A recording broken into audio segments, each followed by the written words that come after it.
बहुत सारे लोग मुझे पर्सनली मैसेज करके कुछ प्रार्थना करने को कहते हैं। हमारे ऊपर ये समस्या है, आप हमारे लिए भगवान जी से कह दो, आप हमारे लिए ये प्रेयर कर दो। और अनेक जगहों पर प्रेयर करने का रिवाज चलाया भी गया है। आपने सुना होगा कई जगह पर ऐसे भी प्रेयर भी करवाई जाती है, ये प्रेयर हो जाए, फलाना ठीक हो जाए, ढिमका ठीक हो जाए, ये समस्या का समाधान हो जाए। ऐसा नहीं है कि सामूहिक प्रेयर का महत्व नहीं है, ऐसा नहीं है कि ये चीज गलत है कि कोई सब लोग मिल के प्रेयर करें। मिल के प्रेयर करना बड़ी बात है। सामूहिक प्रार्थना पर परिवर्तन लाने में काफी हद तक समर्थ हो सकती है, तो मिलकर प्रेयर करें। लेकिन आपके बिहाफ पर कोई दूसरा प्रे करे और आप ना करें, ये एक मजाक जैसा लगता है। मेरे बच्चे को प्रॉब्लम है, क्या मैं चैंटिंग कर दूं उसके नाम पर ठीक हो जाएंगी चीजें? इतना आसान नहीं है मामला। जिसको तकलीफ है, अगर वो आप पर डिपेंडेंट है, अगर वो खुद असमर्थ है तो बात अलग है, लेकिन अगर वो समर्थ है तो उसको अपने लेवल पर मेहनत करनी पड़ेगी। आपके बिहाफ पर कोई और कार्य नहीं कर सकता। दूसरी बात जो मैंने अभी ये जो मेडिटेशन था, दूसरे व्यक्तियों को स्वीकार करना, अच्छे को भी बुरे को भी, ये बहुत जरूरी पार्ट है। यहाँ पर भी बहुत लोग ऐसे हैं जो लैक करते हैं, जिनके अंदर कमी है। दूसरे को हम स्वीकार नहीं कर पाते, अंधेरे को स्वीकार नहीं कर पाते, दुखों को स्वीकार नहीं कर पाते, तो परमात्मा से प्रार्थना करते हैं कि बस ये दुख दूर हो जाएं। अगर आपने सुख मांगे हैं तो दुख भी आप ही ने मांगे हैं, वो किसी पड़ोसी ने नहीं मांगे। मिलेंगे तो सही, दोनों बातें एक साथ मिलेंगी। एक पैकेज डील होती है, कुछ परिस्थितियां हमारी मांगी हुई होती हैं, तो जैसा मांगा है उसे स्वीकार करना सीखें। जैसा मांगा है उसको स्वीकार करें, जीवन में सुखों को भी और दुखों को भी। और इसी तरह से पापी लोग भी होंगे, पुण्यात्माएं भी होंगी, सुख देने वाले भी होंगे, दुख देने वाले भी होंगे। और अधिकतर सुख देने वालों के आसपास में दुख देने वाले लोग जरूर होंगे। तभी तो मैचिंग बैठेगी ना, तभी तो लेन देन होगा ना, वरना अपने आप ऐसा कुछ भी नहीं होता। सुख और दुख का ये कॉम्बिनेशन हमेशा चलता रहा है, चलता रहेगा। ब्रह्म और माया, गुण और सगुण और निर्गुण, पुरुष और स्त्री, ये ऑपोजिट ध्रुव जो हैं हमेशा बने रहेंगे और इसी के कारण से संसार चलता रहेगा। इस बात को पूरी तरह से स्वीकार करने से आपके मन में बहुत सारे द्वंद्व समाप्त हो जाते हैं, दुख समाप्त हो जाते हैं। तो आत्म निरीक्षण करते रहें, सेल्फ एनालिसिस करते रहें, अपने मन के अंदर देखें कि कहाँ कमी है और कैसे सुधार किया जाए। धन्य हैं वो लोग जिनके पास परमात्मा का दिया हुआ एक ऐसा दिल है जो सोचता है, जो विचार करता है, और जो इस बात पर विचार करके कि मैं सही जा रहा हूं, गलत जा रहा हूं, शुक्र है परमात्मा ने हमें ऐसी विवेक बुद्धि दी है जो सोचती है, वरना कहां लोग सोच पाते हैं।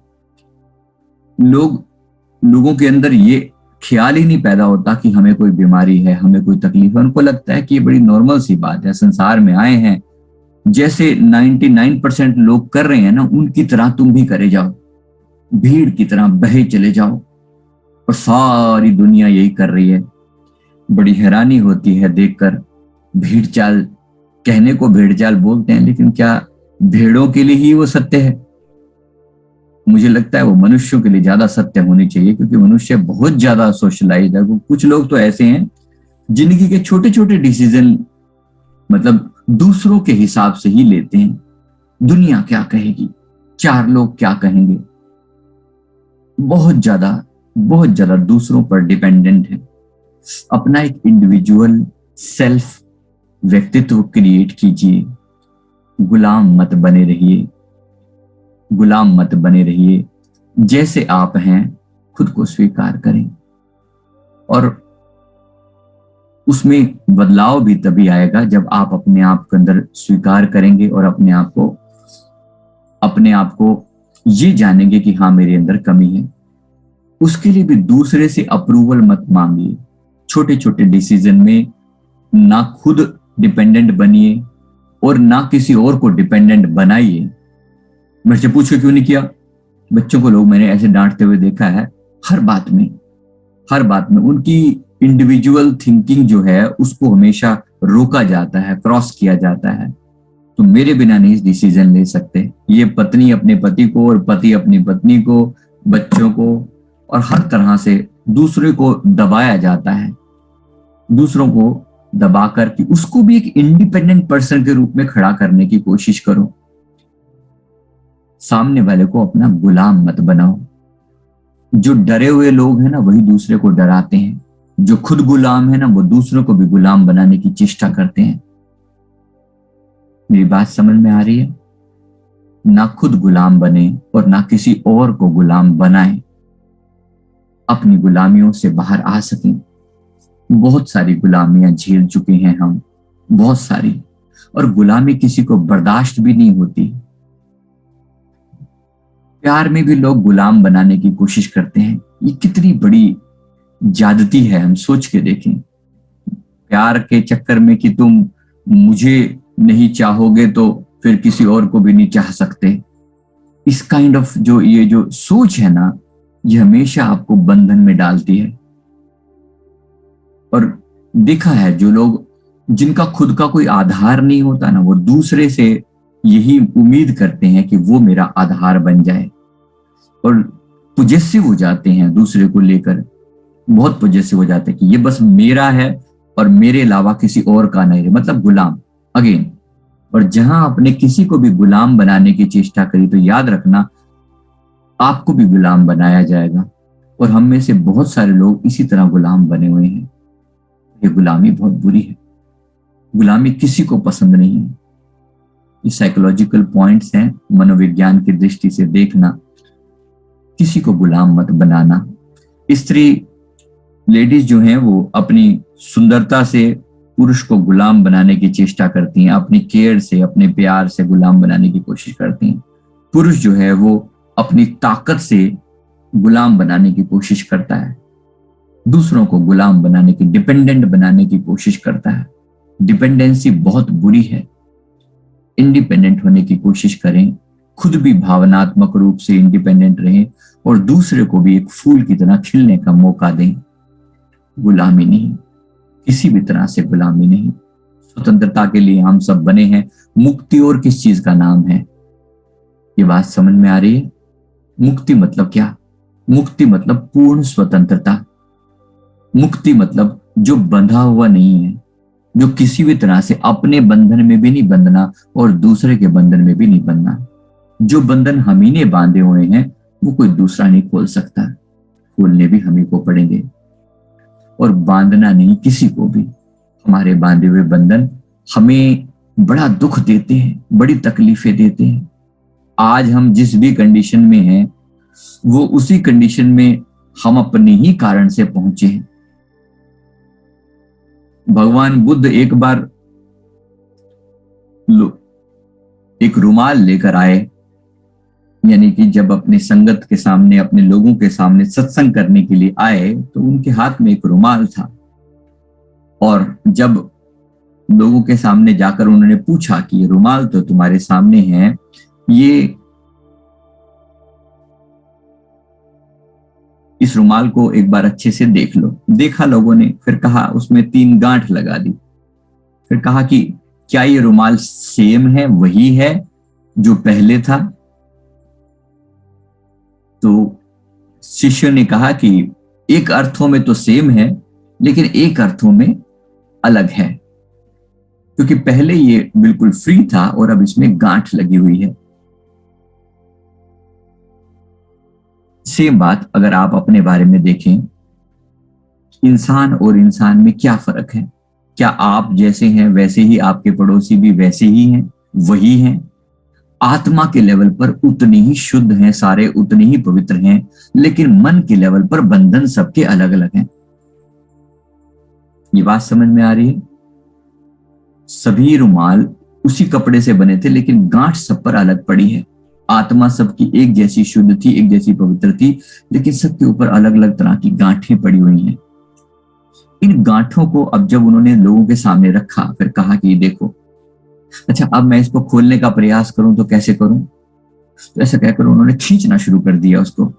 सब लोगों ने कहा कि प्रभु ये क्या करते हैं आप, ये क्या करते हैं? खींचने से तो गांठ और बंध जाएगी, खींचने से गांठ और बंध जाएगी। फिर कहा कि खुलेगी कैसे? उन्होंने कहा कि एक बार आप हमें गांठ दिखाइए।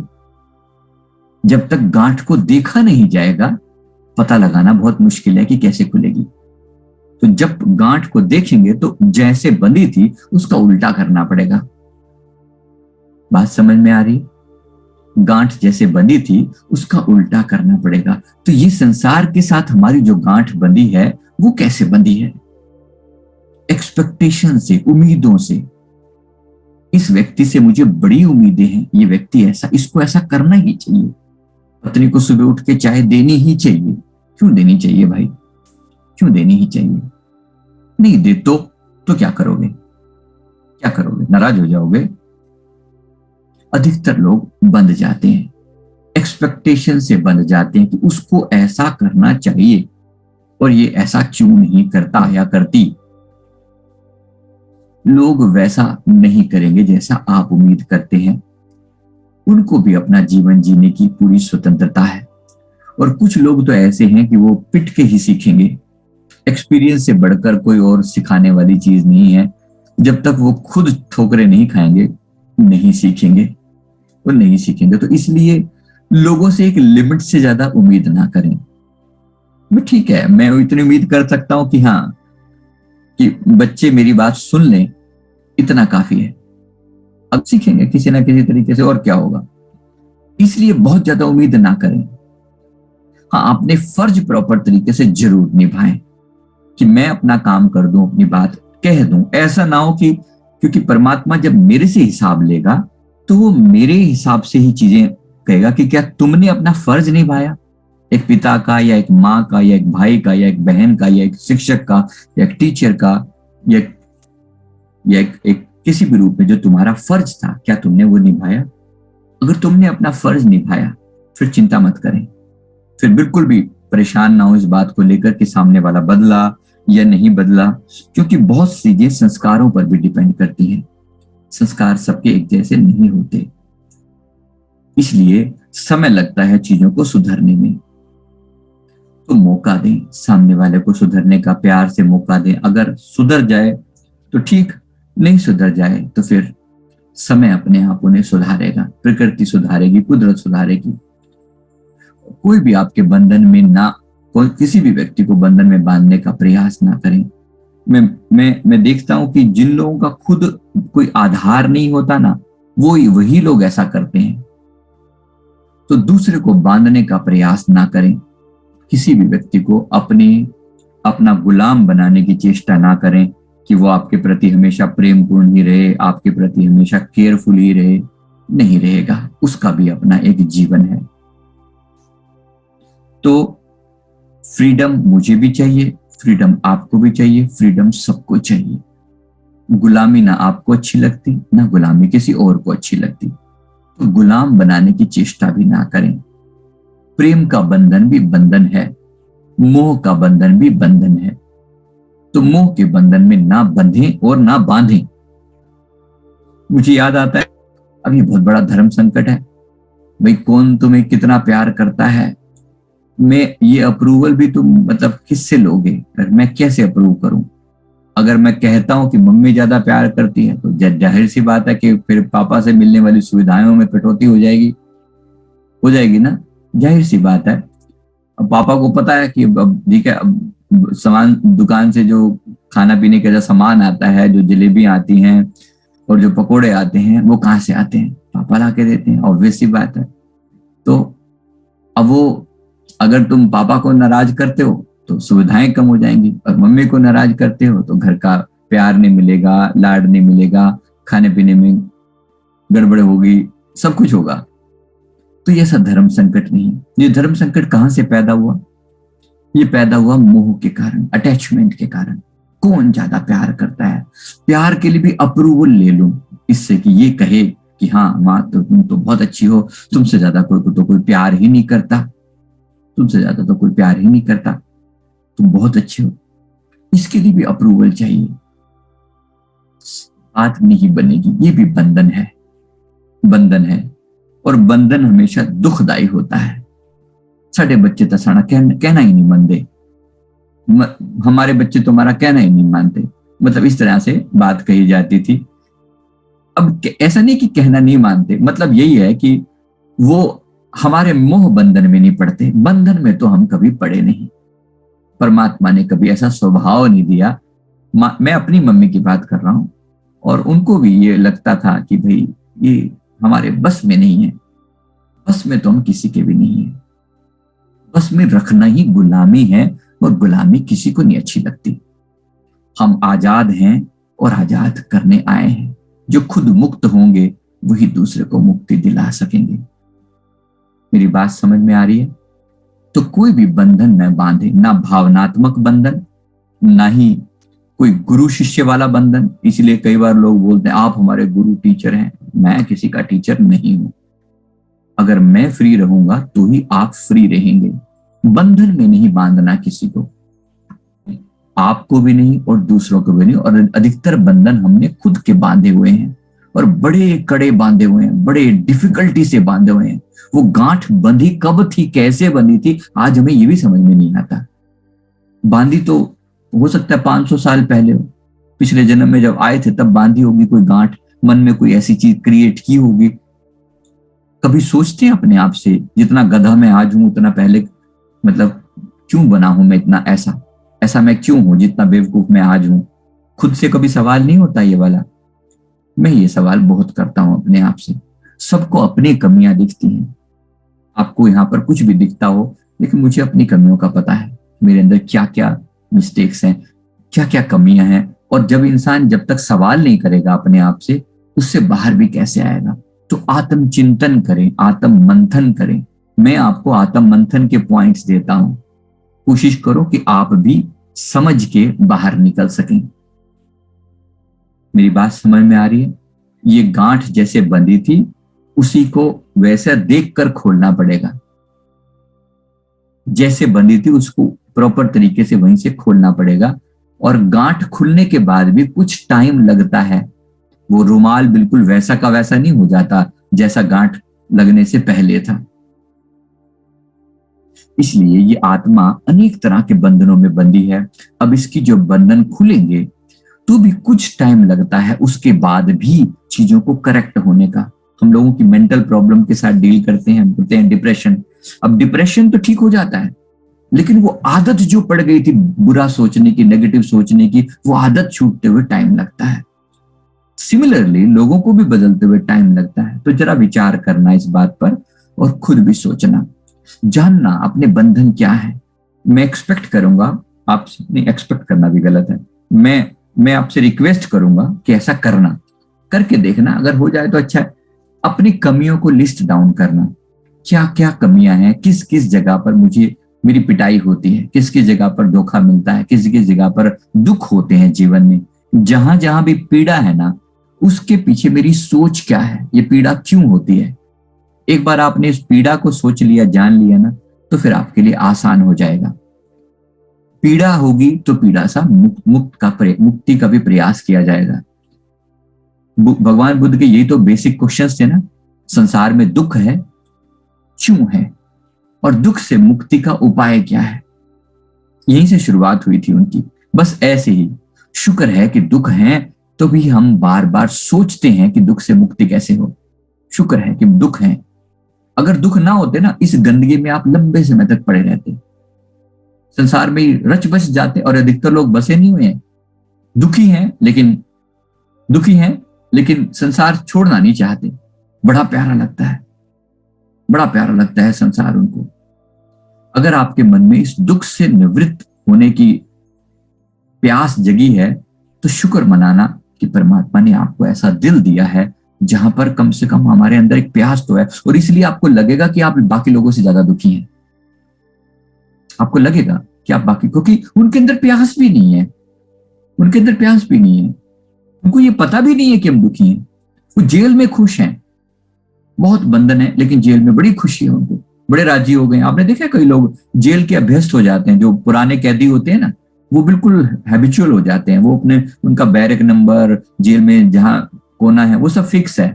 और जाते हैं ना, तो वो अगली बार कभी गलती से निकल भी जाए तो वो बोल के जाते हैं जेलर को, ये खोली नंबर और ये बैरक ये फिक्स करना, ये यहीं पर यहीं आएंगे, दोबारा आते हैं, बस कुछ दिनों में बाहर होके आते हैं। ये उनका परमानेंट घर है। तो बहुत से लोग जो संसार में है ना, 99% लोग ऐसे हैं जिनका ये संसार ही घर है। जिनकी मुक्ति होनी है वो बड़े बड़े मुश्किल से 0.1% होंगे। मतलब 100 में से कोई, 100 में से 1000 में से कोई एक क्लियर होगा। सोचिए, वो एक आप हैं जिनके मन में कम से कम प्यास जगी है मुक्ति की। शुक्र मनाएं, कम से कम सही रास्ते पर आ गए। बाकी सब अभी बंधन थोड़े बहुत बचे हैं, लेकिन कम से कम दिल में प्यास तो जगी है। तो कोशिश करें इस प्यास को बढ़ने दें, और सही रास्ते पे गांठ जैसे बंधी थी उसको खोलने का प्रयास भी करें। तो मोह बंधन से बंधी थी, तो ऐसा नहीं कि निर्मोही हो जाएं, बट हाँ, उसको प्यार से काटें, तो लोगों को भी ना बांधें और खुद भी ना बांधें। मेरी बात समझ में आ रही है? अभी के लिए इतना ही, बाकी दोपहर के सेशन में कवर किया जाएगा।